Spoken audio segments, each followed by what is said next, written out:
Hear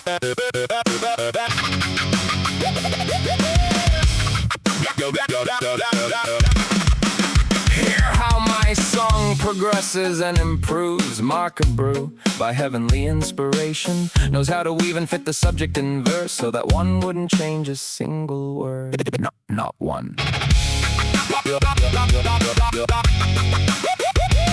But I sigh because many people delight in meanness that always grows and worsens, that which goads me into being belligerent. My lady likes to hear me scream and holler. She loves it. The meanest have the fortune of receiving gifts. The best are speechless before vain pretense. The story saddens, makes us sigh. The rich do their business the wrong way.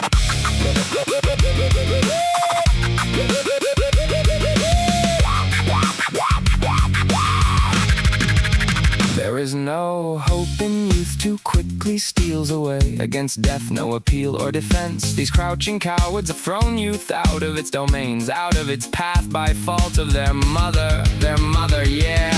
Prowess breaks, cowardice fortifies itself, doesn't want to welcome joy in its enclosure. I do not see how right and reason would ever be kept when for money a knave is emperor. Count of Padius, your valor is assured, as well as our Alfonso if it ever lasts. He holds Avignon, Provenza, and Beaucaire better than his father held the Tola Sink. If this Alfonso makes a show of welcoming me and shows me his niggardly side, there around Lyon I know a good breed, frank, reasonable, courteous, generous in its gifts. One hopes. May Holy Scripture keep them from wickedness, not comb and paint them so. May the one who is and was King and Savior of kings enlighten me